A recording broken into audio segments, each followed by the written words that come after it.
तो कॉलेज आपका कोएड नहीं था, तो शादी फिर कैसे, लव मैरिज है कि अरेंज मैरिज है? अरे सर बस मजबूत हो, ये आपने तो दुखती रग पे हाथ रख दिया।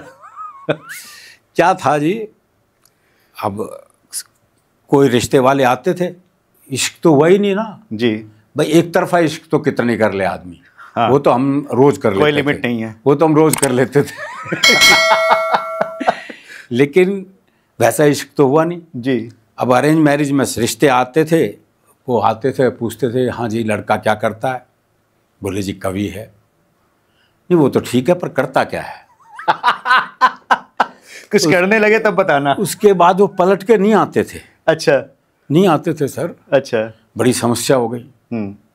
फिर मैंने एक बिजनेस किया, एक प्राइवेट लिमिटेड कंपनी बनाई एक दोस्त के साथ, और उसमें डायरेक्टर मैंने मुखर्जी नगर में ऑफिस लिया दिखाने के लिए सब। और ये लड़का जो है बिजनेस कर रहा है, प्रिंटिंग का काम भी है और ये सब काम है। उसको दिखा के शादी कर ली साहब। उनका लगा भी ठीक है, शादी करते मैंने बिजनेस को, तो मेरे बस की था नहीं बिजनेस जी, नमस्ते कर दी मैंने। और उसके बाद मैं तो कवि सम्मेलन में ही करता रहा। तो मेरी सास बड़ी परेशान, बहुत दिनों तक तो ये बताते रही लोगों को कि दामाद जो है वो कंपनी है उसकी, प्रिंटेड का काम है और ये सब है। अब कुछ दिनों बाद वो परेशान हो गई कि भाई मेरे से लोग पूछते हैं कि दामाद क्या करता है, तो मैं क्या कहूँ? मैंने कहा कह दो कवि है। अच्छा, उन्होंने बेचारे ने किसी से कहा भी होगा कि कवि है, तो उसने ऐसे देखा होगा जैसे इन्होंने अपनी लड़की कुएं में गिर दी। तो बेचारी वो संकुच, कवियों की इमेज ये थे ना कि कुर्ता पजामा, गले में और एक थैला सा लटका हुआ, टूटी हुई चप्पल, कवि की इमेज यही बनी हुई थी। इसमें कोई शक नहीं है, पहले ये कवि की इमेज थी। कवि पे चुटकुला भी था, बोले एक ने कहा कि भाई साहब एक कवि से कि 100 रुपये खुले मिल जाएंगे क्या? बोले जी खुले तो नहीं है भाई, ये पूछकर आपने जो मुझे सम्मान दिया है उसके लिए मैं आपका आभारी हूँ। तो कवियों की इमेज ऐसी ही थी जी, समाज में तो ऐसी ही थी।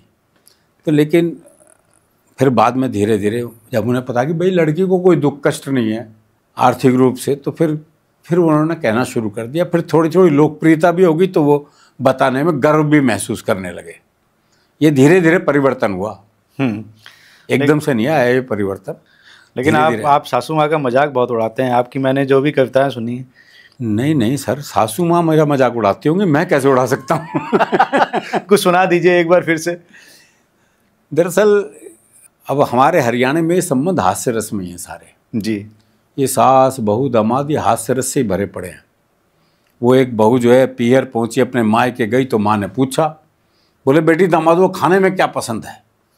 बोले जी बथुआ बहुत पसंद है। अच्छा।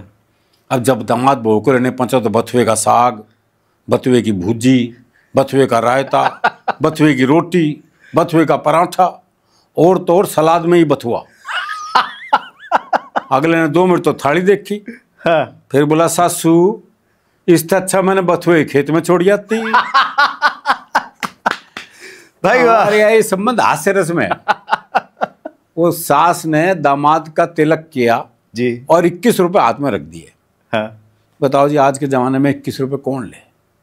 है बोले सासू रहने दे, वो क्या बटेव ले ले।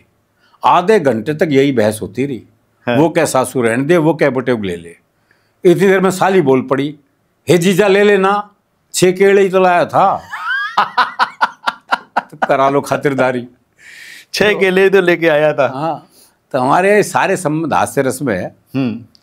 अच्छा, ऐसा नहीं है कि दामादी ऐसे जवाब देते, सास भी ऐसे जवाब देते जी।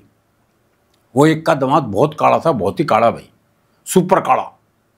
ससुराल आया तो सासू बोली बटे वो इस बार तो 15-20 दिन रुक जा। बोले क्या बात है भाई? सासू बड़ी खातिरदारी के मूड में। बोले क्या करेगी सासू? बोले कुछ नहीं, दूध दही खा और मौज कर है। तेरे बहाने थोड़ा बहुत दूध हमने मिल जाएगा। बोले मेरे बहाने क्यों कर मिल जाएगा? बोले कुछ नहीं, हमारी भैंस का काटड़ा मर गया, तेने देख के भैंस दूध तो दे देगी। तो ये दामाद की मार्केट वैल्यू है जी। एक और मैंने सुना था उसमें दामाद जी आते हैं बहुत रात में। हाँ, तो सासू कहती है क्या ले आऊं दामाद जी? हाँ, वो दरअसल वो हरियाणा राजस्थान का मामला है ना। राजस्थान में बड़ी मनुहार होती है। आप राजस्थान में चले जाओ, वेटर तक इतनी मनुहार करता है कि आदमी धन्य हो जाए जी। अच्छा। अब हरियाणा में तो ये मनवार वनवार होती नहीं बिल्कुल जी। वो एक दामाद मुझे रात को 12 बजे, तो सासू से बोला भाई जो बनाओ बस वही दे दे, कुछ बनाने की जरूरत नहीं। तो सास बोली भाई 2 रोटी रखे, एक सब्जी रखे, खा ले। बोले ठीक है।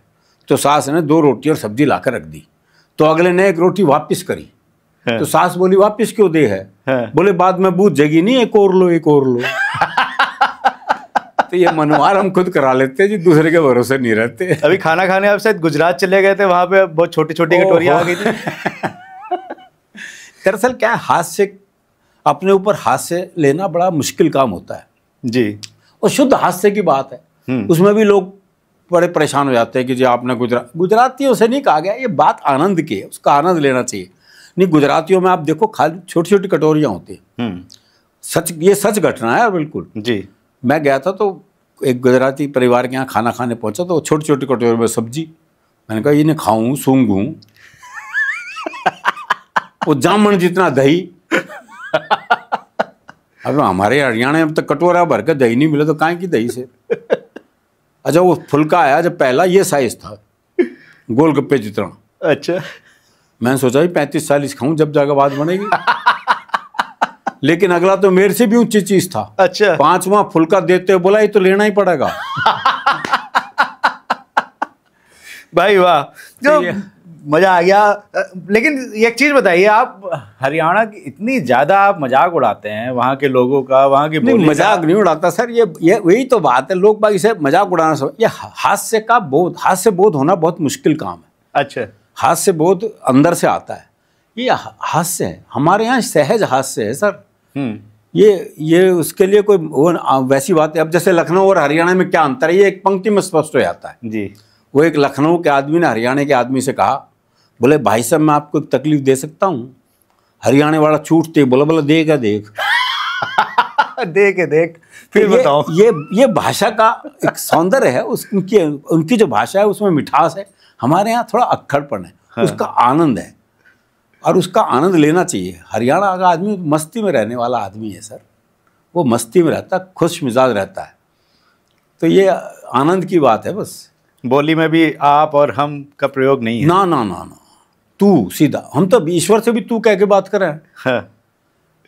हरियाणा में आप जी शब्दों का प्रयोग वर्जित है जी। हम जैसे अब मैं गया हूँ राजस्थान, श्री गंगानगर, श्री डूंगरगढ़, शहर के नाम क्या हुए श्री। हरियाणा में तो बाप के नाम का आगे नहीं लगा हुआ है। बोले किसका है? बोले देवकी का। अब मेरे पिताजी का नाम देवकी है, मैं सुनाता था उनके सामने ही। अच्छा। क्योंकि हमारे यहाँ सच में गांव में ऐसे ही पूछा जाता किसका छोरा है भाई, मगर देवकी का। तो गांव में पिताजी के नाम से ही जाना जाता ना। तो ये हरियाणा की मस्ती है, ये आनंद है।